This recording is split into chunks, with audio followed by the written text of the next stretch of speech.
I'm Congressman Mike Carey. I just want to take a couple of minutes to share why I believe that the state of Grove City is strong and why I'm so proud to represent you in Congress. As you all know, 2022 was a historic year for Central Ohio in terms of economic development. From Intel in Licking County, to Honda in Fayette County, to American Nitro right here in Grove City, our region has attracted more investments in 2022 than any year I can remember. In addition to being part of that historic growth, Grove City positions itself for even more success through its diversification of jobs and housing, as well as its superior planning and development. I've spent a lot of time in Grove City over the last 2 years, and I've had the opportunity to see your success firsthand. On the economic development side, the city has attracted and retained jobs across many industries, approved more than $300 million in commercial projects, and welcomed 22 new employers last year alone. And Grove City's just getting started. The Southwest Regional Medical Innovation Gateway is the next major project that will attract medical R&D, technology, institutional, and light industries to the city. Mayor Stage introduced me to this project when I first took office. And this year, I was proud to do my part in supporting it by making a community project funding request for the overpass needed to connect the gateway to the rest of the community. Now, with all this economic growth also comes residential growth. Central Ohio is growing fast, and it's no surprise that Grove City has become one of the most attractive places to live in the region. Last year, Grove City led all similar suburbs in single-family home construction. So why do people want to live, work, and raise a family in Grove City? The opportunity is obvious, but you also have a government that invests in the community. From the town center revitalization to the miles of new sidewalks and road construction to programs that connect your first responders with the community, Grove City has incorporated growth while ensuring a small town feel. Most importantly, in my opinion, Grove City was able to do all this in a fiscally responsible way. In addition to having record level funding balance for the 5th straight year in a row, Grove City was given a status of AA1 community by Moody's. With inflation continuing to strain our families' budgets, it's great to know your local government is making sound fiscal decisions. That is something I'm working to change here in Washington. In closing, I'd like to thank Mayor Stage for his fantastic leadership, for the hard work of everyone at the city. This success doesn't happen by accident. And finally, I want to thank all of you for your support. It's my honor to serve the residents of Grove City in Congress. Very kind, very kind. We're fortunate because, we're fortunate because we also have a great relationship with Congresswoman Joyce Beatty and also Congressman Troy Balderson. So that's pretty unique that a small town can have that kind of relationship with the congressional delegates out of Central Ohio. At this time, I'd ask Franklin County Engineer Cornell Robertson to come forward.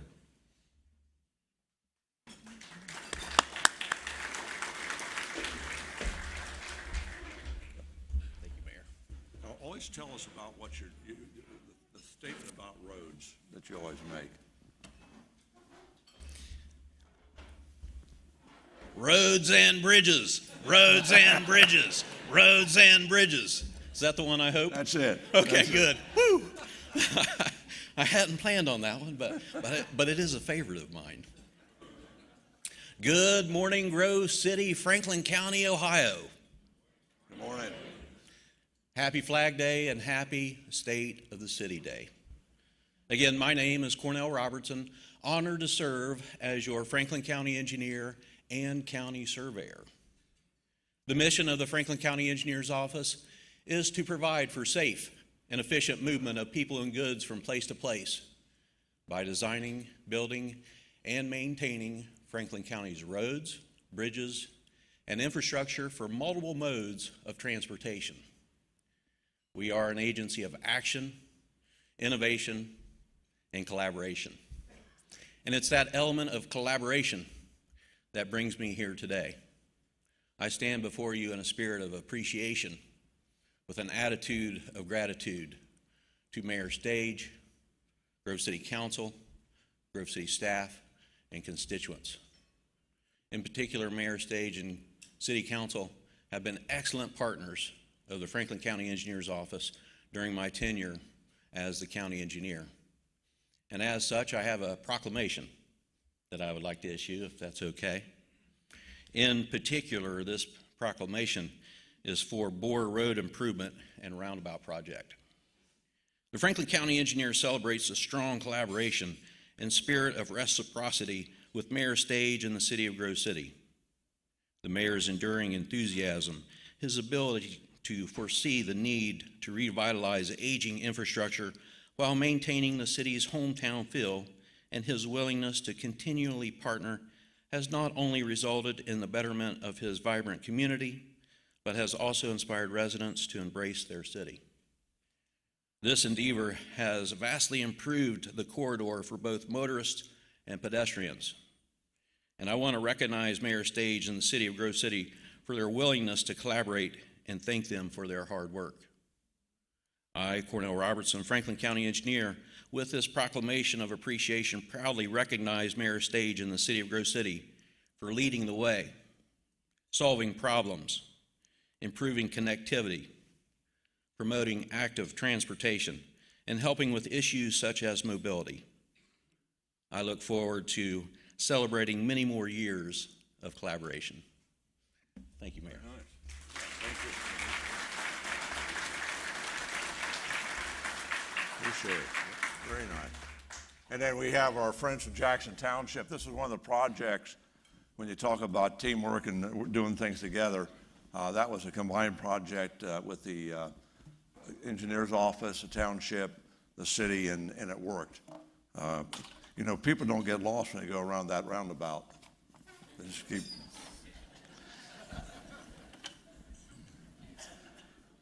And next, I'd like to have our superintendent of schools, Dr. Bill Wise.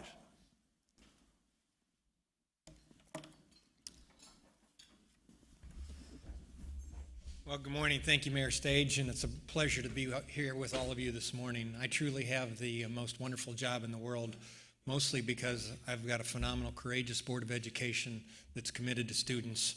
I have a phenomenal staff, and I have all of you as partners, one of which is the city, who has been with us since the day I got here in all our ventures. The other thing that makes my job so wonderful is the ability to work with all your children. If you ever want to be humbled, just come out to one of the elementary schools and they'll help you out. You know, I always love to tell you the story. So here's my 3 favorites that were said to me by kids this year. You're awful big for an elf. Number 2, there's no way that you can be that Dr. Wise guy. And my favorite for the year was, are you really the guy on the penny?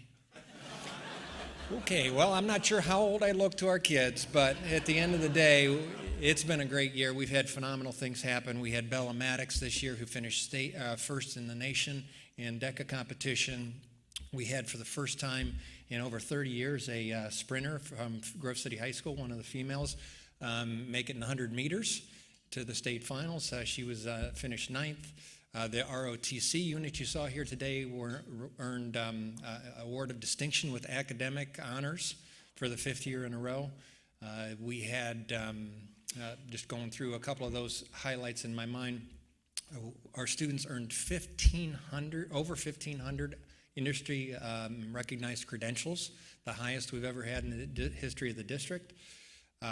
We had also a new high for us. We had 14 students actually graduate on Mother's Day weekend with their associate's degree before graduating from high school.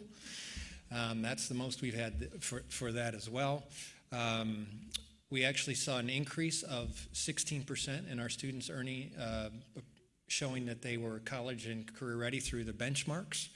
We were 10th in the state out of all 700 districts that are rated for the value added, the amount of academic growth made by kids. It's truly been a phenomenal year when we look at those partnerships. I can just start to go around Jackson Township with our fire academy. We had more kids earn their fire science 1 and 2. We have wonderful music programs, you know that in and out. Pinnacle here hosts the Pinnacle March, where thousands line up to see the wonderful awards that are done there. And the other thing that was relatively new to us that's been helpful through the state and also with the city is our adult learning hub. We had over 100 adults that we were able to educate with the city's help in electrical, computer, STNA, and welding to help them become better trained to be able to fill those jobs. The city has also been a wonderful partner in our construction projects. They donated the land for Beulah Park, which helped us seal the Stage 2 or Segment 2 of our facilities project, and thereby freeing up Brook Park for additional use, much like what we did with Kingston to benefit the community. When you take a look, we've had the opportunity to eliminate over $70 million in deferred maintenance, and every one of our facilities, except for 2 now, have been updated or renovated since 2000 without an increase in taxes in that. When we look at our 5-year forecast, we have a 5-year forecast that's in the black for another 5 years, which is always good news for the stability. We've been able to add over 20 additional staff members to meet the social and emotional needs of students as they continue to struggle with post-COVID issues. It's truly a wonderful place to be, and it's a wonderful outcome for our children and for our community, and that's because of you as partners. And so we want to take this opportunity to thank the mayor, thank the city for all that they've done in order to partner with us, and we look forward to continued growth and development as we move forward. So thank you, Mayor. Thank you. Great. You know, that's one of the things that as you go around different areas, no matter where you are, a relationship with the schools and working hand in glove is really one of the most important things that I think we have. And, you know, he talked about all the partnerships that you guys have, but that's what makes Grove City an amazing place to live, an amazing place to work, an amazing place to grow. So thank you for your leadership, Mayor. It's working. And I'm going to talk a little bit about the things that the Chamber sort of sees that are going on in the economy and forces that are at play, and how we want to partner with folks to try to make sure that we continue to move all of Ohio forward. I mean, I am so lucky to be in a place this morning that is growing and is happy, and people are doing great. There are some places in Ohio, especially in northern Ohio, that are struggling, that still people are moving out of. We're not growing as much anymore. They're not seeing new projects and new development or new housing, things like that. So we're working to turn some of those areas around. But, you know, Central Ohio is doing really well, and, you know, Grove City's really leading the charge on things like that. And thanks for your leadership. And I'm excited to hear what you're going to talk about going forward, Mayor. But what I thought I'd talk a little bit about is, you know, workforce. That's the number one thing we hear. We have 7,000 members at the Ohio Chamber. The number one thing I hear from our members is about workforce. They're having trouble getting employees. They're having trouble keeping employees. And I think it's going to be something that we're going to hear about for a while. And if you think about our population, you know, our population's not growing as much as it used to. It's still kind of creeping up in the United States compared to Europe, where it's in complete decline. But our population's not keeping up. And in Ohio, our population's not even keeping up with the national average. So how do we find our way out of this workforce issue? And the big solution is, you know, Mayor Stage just talked about the schools. And there's, you know, a lot of young people, and we need to get them trained, and we need to make sure that they're trained in things that give them an economic future. So last year in Ohio, about 48% of high school graduates went on to some level of higher education, whether they got a degree, a certification, something like that, but 52% did not. By the way, of the 48%, only about 2/3 completed the stuff they started. We need to work on completion a little bit in that group, especially college completion. But let's talk about the 52% that aren't going on to college. We need to make sure we get them an opportunity to work with an employer when they're in high school ahead of graduation, so that they know what it's like to go to work, to learn some of the soft skills of dressing appropriately for whatever their job is, and showing up on time and working hard and giving a full day's work. We think that's something that we need to do better in Ohio, and it's not really the school's job, but we need to come up with a connecting organization that can connect those high school students with employers before they graduate, so they get a chance to be ready when it's time to graduate. There's a lot of efforts in a lot of schools, and in fact, Dr. Wise just talked about the stuff they're doing to do more certificates and getting students ready for jobs right out of high school. That is part of what we need to do to transform our educational system. You know, when you think about the education that all of us got, our schools in Ohio has really been structured around the 48% of kids that are going on to college and not doing enough for the 52% that come out of high school and then need to get a career. And we need to do more. We need to make sure that there is a curriculum for every student and what they want to do. So we've got some work to do. I know Senator Reynolds is focused on that. She and I talked about that this morning. And she's actually working on some very projects that address this very issue. So thanks for your leadership, Senator. I really appreciate what you're doing. We think that the Grow Ohio Act is an important act for the people that are going on to college. It would make Ohio a better destination for folks that are national merit scholars, and then attempt to keep them in Ohio through some incentives, which we're also excited about. We also think the folks that go to college should do more internships, externships, and the like, because we import people to come to college in Ohio, but then when they graduate, most of the people that came from out of state go right back out. And so all we did was spend 4 years with them here in college. We think if they do an internship with an Ohio-based employer, they're more likely to get a job opportunity and stay. And we think that there should be that same kind of connector created there. So we're working to actually create that kind of organization. The same connector that connects high school students with employers could be the same exact organization that connects college students with employers for internships, and then hopefully keeps those students in Ohio. We still have a little bit too much of a brain drain where folks both from here and outside Ohio come to Ohio to go to college. We import folks to go to college and then they leave after they graduate. We want to retain more of those folks here, and we think having more internships in Ohio is the way to do it. We think Ohio needs about 50,000 more internships every year. And when you think there's, 350,000 employers, that's a doable number. And we think it's something that can and should happen. And so we're working to try to encourage that and support that. And it is all about keeping our brain power in Ohio after they graduate. And that's why we're doing it. And we think it's something that really makes a huge difference. One of the other big movements that happened during the pandemic is, of course, work from home. And work from home is still with us. Work from home is going to be with us in some form for a long time. And I think that we weren't quite ready for it when it came, a lot of folks, and we're still not quite ready for it. Now, let me sort of explain how work from home has fundamentally changed the workforce.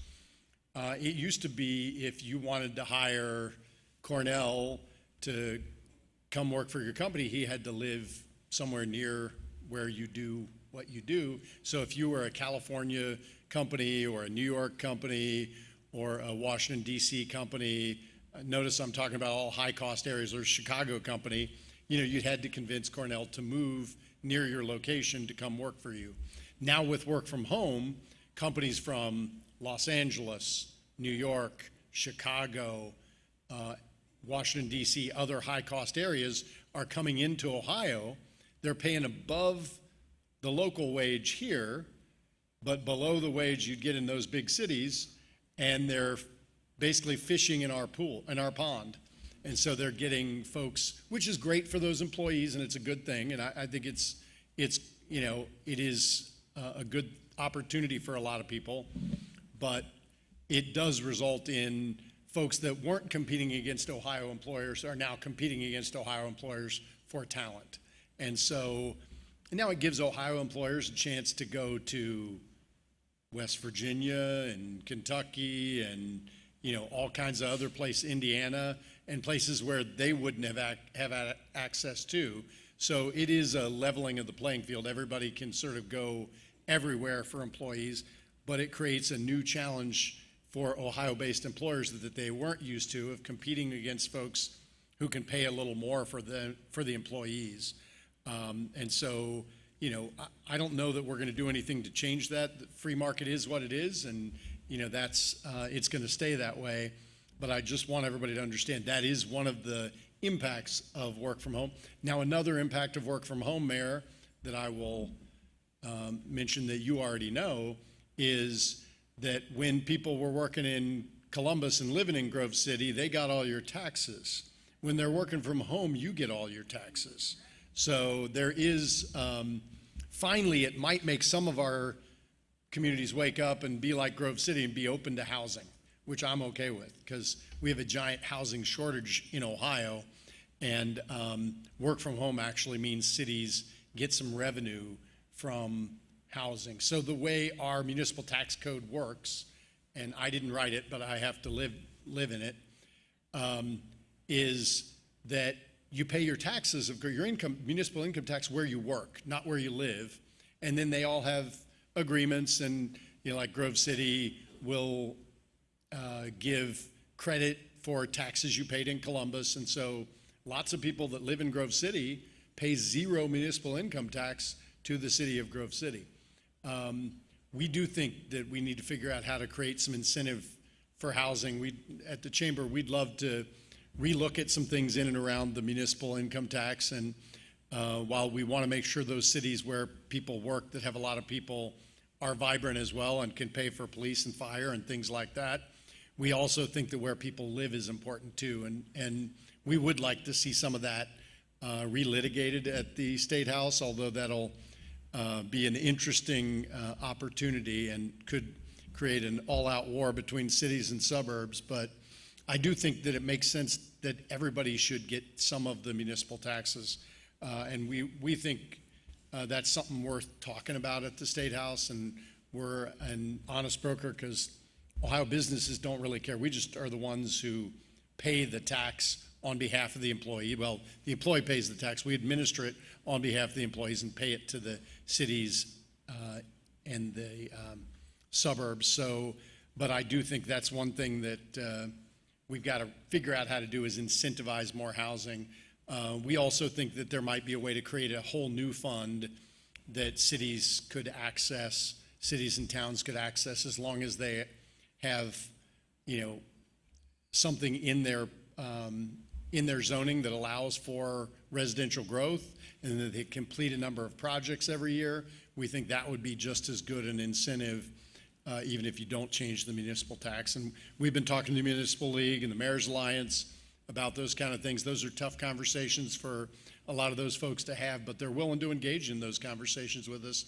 And that's been really heartening that we can at least sit around a table and talk about, hey, how do we incentivize housing? Because, you know, and Mike Carey alluded to it, with Intel, with the Honda battery plant, with a whole bunch of new projects that haven't even been announced yet that I know folks are working on, we are going to have to import people to Ohio, and they got to have some place to live. Now, I want them to live in Grove City. I think that'd be great, but you got to build a lot of houses to make that happen, and you're already building a lot. But I want them to live wherever they want to live, and we just have to figure out how to incentivize enough housing in places to make that happen. And I know in some communities, and Grove City doesn't necessarily have that problem, once somebody moves in the community, they're like, oh, I'm in the community, I just don't want anybody else to move here ever. No more new houses ever. And I guess that's a natural human reaction, but we all have to contain ourselves and realize we're part of a bigger society, and we want everybody to thrive and win and see the opportunities that we've seen. And that's something that I think we do have to challenge our society on and let people know. Just because you moved here doesn't mean you're the last person that gets to move here. We need to continue to allow people access to these amazing communities. But work from home will fundamentally change the way a lot of people work. How many of you work from home? Not many, but a few. There's still a lot of people out there, and, you know, big companies like Nationwide, they're shutting down a bunch of office buildings, and about a third of their workforce is going to work from home. A lot of big companies are moving to permanent work from home for certain roles. Now, it's not for every role. You know, my job is never going to work from home. Many of your, I'm sorry, firefighters, your jobs are never going to work from home. But there are lots of jobs who can work from home, and I think the workforce will continue to evolve in work location. And if it makes more sense for folks to work from home and you can measure what they're doing and see their productivity, those are the kind of jobs that will permanently work from home. And I think it's probably a good thing. Now, what does that also put a strain on? It puts a strain on broadband internet. And so we need broadband internet everywhere, and we need to continue to make sure the speeds are going up. Now, you've got pretty good access here, which is great, but we always need to continue to pay attention to that. It needs to, we need to have almost business speed internet at a lot of people's homes now. And so that is a challenge, an infrastructure challenge, not a road or a bridge, but today, Cornell, internet is every bit as much of an infrastructure as roads and bridges for the modern economy, and we've got to make sure that it's there. And I think we should thank our legislature. Thanks, Senator, and all of your colleagues for everything you've done to put billions of dollars in expanding our internet capabilities in Ohio, especially in rural Ohio, where they've been the ones who've needed it the most. And we think people should be able to work from home wherever they are. I've been at the Chamber now 2 years. When I got there, we started doing something we call the Blueprint for Ohio's Economic Future. It's a focus on how we can make Ohio the #1 place, not only in the country, but the world, to start, own, and operate a business and to live and thrive. So we want to make Ohio the #1 place to work and live anywhere in the world. That blueprint was done in consultation and together with Accenture, the world's biggest consulting firm, and they helped us create 6 levers that we think we need to make sure are moved the right direction to make Ohio #1. You won't be surprised that workforce and education is #1. Sense of place is #2, and sense of place is about people move to places. They move to communities they want to live. We need to make sure the communities we have the amenities to serve people the way they want and are great places to live. Taxes and costs, of course, we're a Chamber of Commerce. We're going to talk about taxes and costs. I already talked about them a little bit today. Innovation and collaboration, the new economy, when you think of Intel and the Honda battery plant, there's a lot of innovation in the new economy, the new jobs that are coming, and we've got to make sure that the capital's there for those businesses, both private capital and then make sure that our banks and other folks are willing to lend monies to business, and then we got to make sure there's collaboration around that new innovation. The last 2 are, and Cornell's going to love the last one, the last 2 are business friendliness, which is a combination of licensure and regulation and our legal climate, and the last one is infrastructure, which if we don't have roads, bridges, an electric system that is reliable and can produce enough electricity for all of us, and broadband internet, we're going to be in big problems. And frankly, the one that I haven't talked enough about today is our electric grid needs major modernization. And in Ohio, we import about 25% of the power it takes for these lights and all these electronics on any given day. We at the Chamber think more of our power should be made right here in Ohio. We're not opposed to importing some power because, I don't want to overproduce power, but it'd be great to produce more like 90% of our power in Ohio. You may remember last summer there was a blackout that affected about 500,000 Ohioans. And that storm, it was a derecho, it was last June, about a year ago. That storm wasn't in Ohio, it was in Fort Wayne, Indiana. Why did that cause so many outages in Ohio? Because we import so much electricity. And the lines that connect us with the electricity that was coming to Ohio went down in a derecho, and that caused outages. And they had to force outages on people. They flipped a switch rather than having rolling blackouts that could have been worse. But that's because we import too much power, and that's how fragile our electric grid is right now. I served in the military a lot of places, Iraq, and other places, and I will tell you, our grid is as fragile as some third world countries right now. And that's really unfortunate to say, but it's true. And we've got to invest in it. And it's not a public investment, it's the private companies, but we need to make it make sense, and we need to make sure that they can do it in a way that the ratepayers don't see a giant shock. But we have to invest in our electric grid over the next 10 or 20 years, or we will, face outages, rolling blackouts. What do they call that? They call that California. We don't want to be like California. So I hope that is something that we can pay a lot of attention to. But that blueprint is something that we look to every day to decide what we're going to focus on. And we're focused on those 6 levers. And I'm super excited for the state budget that's coming. We have a top 10 priority list. I think 4 of those are in the state budget right now, and we're working on getting a couple more in. But we can make Ohio the best place to work and live anywhere in the world, and we're not that far away from it. But there's some things we've got to pay attention to, and we're lucky to have great leaders that I think are paying attention to the right things. The last thing, and I hit on it already, I want to talk about is housing. We have 250,000 units of housing that we're going to need to build in the next few years in Ohio. And our housing starts in Ohio last year were about 26,000. So that's not going to get us where we need to go. That would take 10 years, and we have about 4. So we've got to figure out how to increase our number of housing starts. The good news is with Intel coming, with the GM battery plant up in Youngstown, the Ford battery plant in Elyria, the Honda battery plant here coming down in Sabina in Fayette County. There are national companies that build housing that are starting to look at Ohio. They see a potential growing marketplace, and they're willing to look at us. But we've got to make sure that we are inviting communities and we welcome them in and let them help us as we need to grow. But it's a huge opportunity, and it's great to be in a community that is building. And I talked to Roby before I came up. I do love that Grove City has a very balanced view of development. You do commercial and industrial, but you also do residential. And even in residential, you have a balanced view. You do single-family homes, and I live in a single-family home. Most of you probably live in a single-family home now, but how many of us started in a single-family home right out of college? I started in an apartment. So I appreciate that you're still letting people build apartments in Grove City too, because that's how people try out a community and decide whether they like it and whether it's a place that they want to live and raise their family. So think of apartments as an audition for your city and a chance for people to check it out. But I know some people think, oh, we don't want apartments here.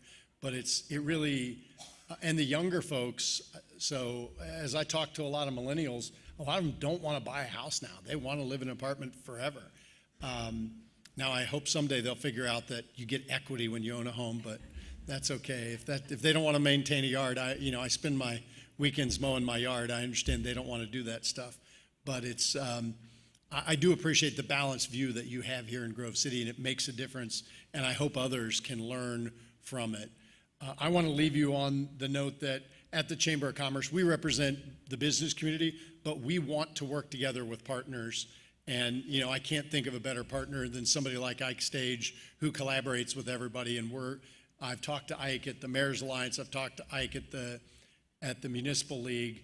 But we're looking for partners to come together and solve problems to make Ohio the #1 place to live and work anywhere in the world. And I am confident that together we can do it. I'm excited to have partners like Ike and all of you in the room. And if anybody does want to work together on any projects or anything they think is important, let me give you my cell phone number. If you take out your phone now, I'll give it to you. It's 614-915-9903. Feel free to call me if there's anything I can do or anything you want to work together with the business community on, or if you want to work as we try to make Ohio the #1 place to work and live anywhere in the world. Please call me. Again, my number, you can call or text, is 614-915-9903. It's so great to be with you today. God bless you, and you have a great Flag Day. Thanks, Mayor. Hey, thanks so much. I got a short proclamation of appreciation here, General. Whereas Steve Stivers has devoted over 35 years of service as an active member of the Ohio Army National Guard, earning many awards and honors, including being named a Major General in 2020. And whereas we owe a great deal of debt to those who have served and continue to serve in defense of this great nation, and whereas our community is eternally grateful for the contribution of Steve Stivers as a member of the Ohio Senate, U.S. House of Representatives, Ohio National Guard, and as President and CEO of the Ohio Chamber of Commerce. Now, therefore, key words, in recognition of this dedication to our country, our community, and the state of Ohio, it is a privilege of the mayor of the city of Grove City to proclaim Steve Stivers as an honorary lifetime citizen of Grove City. Love it. Thank you, Mayor. Love it. Thank you. Now, unfortunately, that also comes with the 2% municipal income tax. So I'm going to move to the back of the room, and we're going to start the State of the City presentation here very quickly.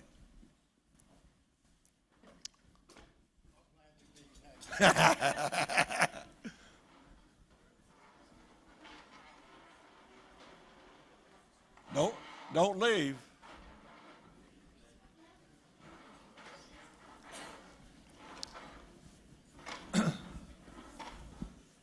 The State of the City, I'll just mention, as we have new people moving in the community, I try to make contact with them, and I'll give you some words that I hear most frequently. They feel safe. It's clean. It's reliable. They feel good about the environment. They feel good about the fact that we feel like a hometown to them. And that's a thing that you can work for years and never accomplish. But I'll give you that very broad brush of why people come to Grove City. And as a matter of fact, I just came across a couple moved here from Upper Arlington. The second couple I'd seen in like 3 weeks had moved from Upper Arlington to Grove City. Nothing against Upper Arlington. But their comment was they like the open space, even though we think we might not have open space, and they like the fact that it's safe. Here are our partners. I'm telling you what, we are really blessed with those who are partner with us. Last year we celebrated 170 years as it's coming from the village, and one of the unique things was that we were able to open up Park Street and say, well, that's just another street in Grove City. Well, what happens is we now have connected the Grant Homestead on the east side of Grove City to William Foster Breck's farm on the west side of Grove City by having now Park Street available and going through Beulah Park. Very unique for a lot of communities to be able to have that kind of connectivity. We had an incredible year. We have our first female Sergeant Brittany Hennessy. We opened up what I'll call the Safety Department Safety Building Annex. It's down on South Broadway. It has opened up an incredible amount of training room and given us the opportunity to be closer to our core city in dealing with the police department. Then we also had a young man get now multiple awards as being the top cop for the MAD organization, and it's Officer Judd. So from the safety standpoint, we continue to make great strides. This chart, normally you want to have charts that go up, that up is better, but actually this one is down is better. And what it's trying to state here is that we have 49 officers that are dedicated to what we call serving our citizens, usually out in the street. That is one officer for 800 and some people who live here. That's 200 and some less than we were just 3 years ago. So what that means is we have more officers attending to a smaller number of citizens, which is a great ratio to have as part of our safety forces. Protecting the community, a lot of outreach programs. The Safety Town is now in progress. The community golf cart has turned out to be quite a positive. And then we have our police officers actually in the schools. One of the other things we do quite regularly are mock disaster training. So we, through Kevin Tiefer and Bill Vidra, the police and the fire, they put together scenarios as to what if there is a problem at a school, what if there is a problem of road rage, other issues that might come up. And these are our partners that come in and are part of those mock exercises, including the Franklin County Emergency Management. And I think we've got one planned here shortly as well. This is a plague. You know, the continued substance abuse, the mental health issues. We're thankful for the people with Joe Mazzola and for the county and helping us with this. One of the things that Safety Director Tieford and Council Member Christine Houck have been working on is a actual action plan as to how we think we can proceed in dealing with those two issues. Tough, it's everywhere. And we want to make sure that we're as on top of it as we can. The thing that we continually work on is making sure that we're keeping the community connected. And one of the things that is very unique, we were the first community in Central Ohio to have an on-demand micro-transit system where we actually have buses, thanks to CODA. We pay them, and they service not only Grove City, but Jackson Township and Urban Crest. And our ridership is up to 60,000 over the short period of time that has been in operation. It runs 5 days a week, 6 a.m. to 8 p.m. And those are the major users that you see on the right-hand side, Mount Carmel and some of the other industrial sites. Residential growth, we've heard a lot about it already. We are now in our 6th out of 7 years that we are the leading housing starts in Franklin County. And, you know, we're proud of that because it is a mixture of housing. Those are the examples, some of them. And we also have affordable housing, and I'll show you that in a minute. The other thing that we do is work very, very hard on keeping our core city as vibrant as possible. Again, when you talk to visitors, they love the fact that they go downtown and they feel good about being able to walk around on the streets. We're going to have a very, very busy weekend this weekend. But one of the things we started in 2001 was a program that if you want to make enhancements to your building, whether it be aesthetics or internal enhancements being heating and air conditioning, plumbing, whatever the case may be, that will match part of those improvements.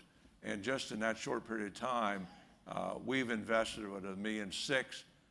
The property owners have invested $2.6 million.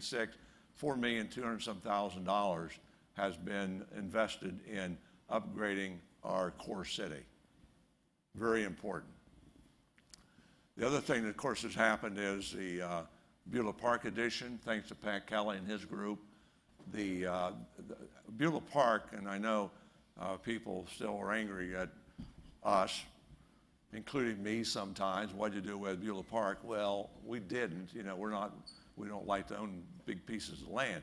But Beulah Park was becoming an eyesore.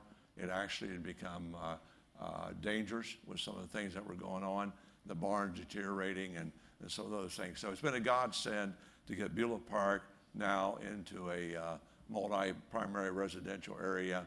And it also gave us the ability to extend Columbus Street. And now, so Columbus Street goes all the way from I-71 over to Central Crossing High School. And that's pretty nice, east-west corridor. The other thing that we've been blessed with are new industries.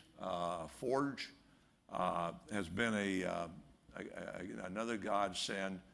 They started out, when we talked to them initially, I think like 80 employees is what they hope to be able to hire and have on site. I think they're pushing like 400 now. And you're going to see later where we've raised our average household income. Well, these this company, Forge, Toso, and some of the others, American Nitrile, are the reason that we're able to finally move our household income. And the thing that I always point out, American Nitrile brought business, which was made, I think, primarily in Malaysia. And when I read that label, Grove City, Ohio, USA, it makes cold chills go up my back. I love it. But those have been two great additions. So what's happened is the number of jobs are up like 67% in 10 years. 67% in 10 years. And what that has done, it's driven our average household income. And you know, I get this stuff about, well, all you do is hire warehouse people and so forth. But when you get the Tosos and the Forges moving in, it moves, and this is a lot to move. Marty Saperstein's here. He does a lot of research, and I would think you'd agree with me, Marty. Moving average household income is a tough one to push up, and we have done it. The general mentioned about our fiscal responsibility, and Mike Carey, also the congressman. We're still a one credit rating. We have in reserves about 5 months worth of operating expenses. We do that for a couple reasons. We want to have the liquidity. The other thing is if a grant comes around that we want to have matching funds, we have the cash to do it. We don't have to go out and borrow it. Income tax collections are reflective of the 67% increase in number of jobs that we've had, and that certainly has moved the scale also. Infrastructure. You hear it all the time, don't you, Cornell? Well, we are fortunate. Since 2018, we've invested, and meaning we also have grants, $72 million in infrastructure.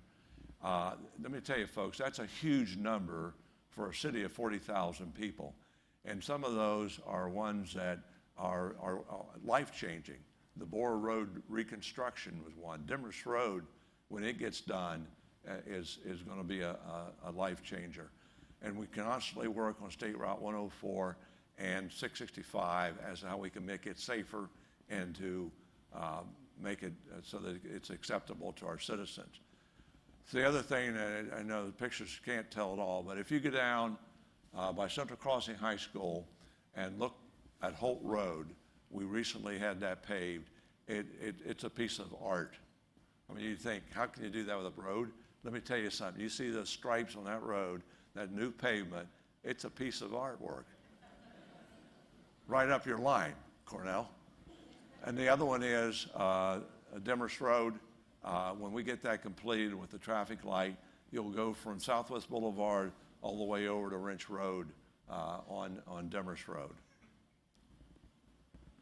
Some of the strategic initiatives, a lot have been discussed about what's called Broadway Live. That's a corner of Columbus Street and Broadway. It includes the former Schettinger Funeral Home. It's a huge project. It will be multi-use. There will be a venue for entertainment.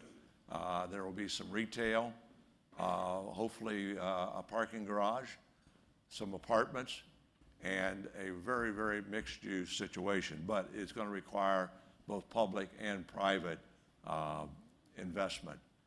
This is one that we've added just this last 6 months. It's kindergarten ready.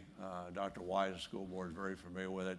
We think we have more of an obligation as we do programs for our children, our parks program, the rec program, whatever the case may be, that we embrace, that we try to prepare children in any way we can to be more kindergarten ready. And of course that primarily is the reading.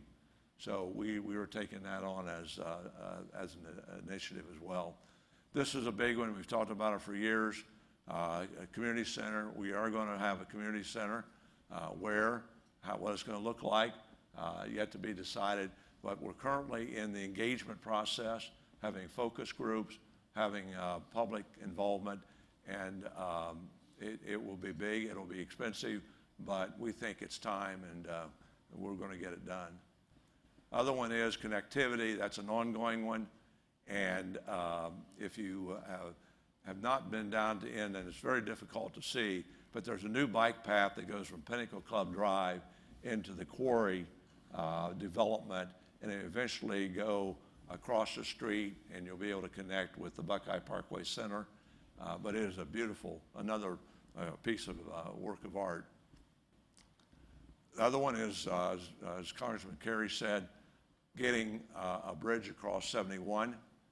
And the key piece of that is one of the things that's making us very successful from being able to attract and move our average household income is what we call the technical and medical fields. And we want to make sure we make more land available for embracing those two industries. We think when you put all the acreage together, it will amount to almost 1,000 acres that will be developable. And the other thing we get is a lot of people asking, you know, we want property along I-71. By putting the bridge over and opening up those acres, there will be more visibility on I-71. So and that will include bike paths, 3-lane street, and all the amenities. Jackson Township Fire Department, our first responders, bless you. We have an incredible group.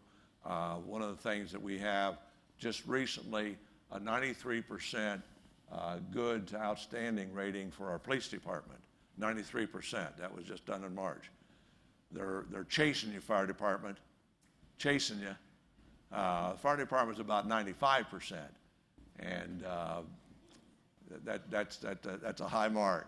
But one of the other things we do, our SRT police department section has regular drills with the Jackson Township folks, so that if we go into a situation that requires possible medical backup, they are trained in some of the SRT execution. So that has been very helpful.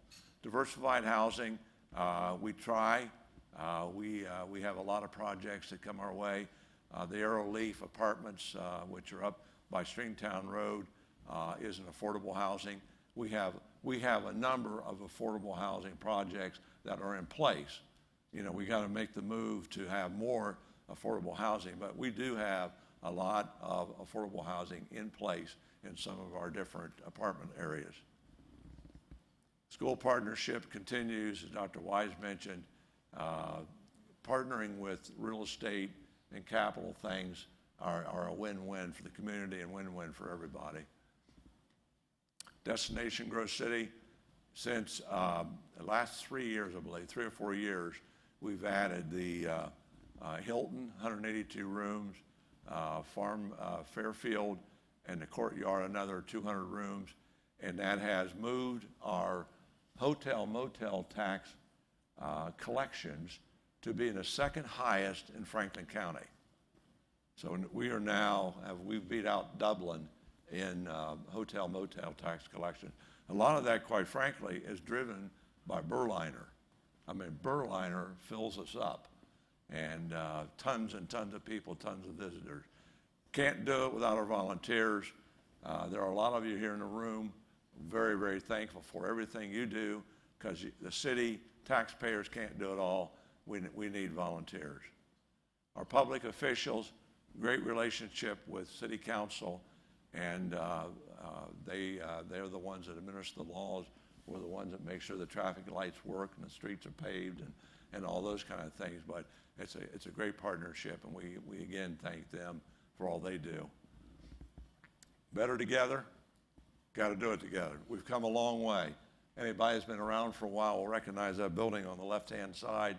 That was a former gas station at the corner of Grove City Road and Broadway. The way that we did sidewalks back then was we would patch it with blacktop. Concrete was too expensive. We've come a long way, and we're very thankful for where we've come from. And I want to thank all of you for being here this morning. We do have a couple of things to take home. In your Grove City 2022 booklet, up in the left-hand side of the front page, if you're lucky, there's a seal. Left hand, got it. You get to take the flag home. The seal gets you the flag. Now, we do have other things. We have,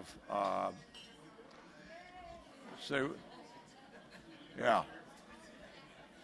The other thing we do is we have prints of the Grand Homestead, and you can take one of those. Boy, you get excited about those flags. And the last thing we have are jars of candy you can take home as you leave. You folks have been very, very kind today. Thank you for allowing me to be your mayor. Thanks to our staff, Don Walters and Amanda, Jennifer, Karen, Sherry, everybody who has put this together. And most of all, just thank you for being a part of Grove City. Have a good day.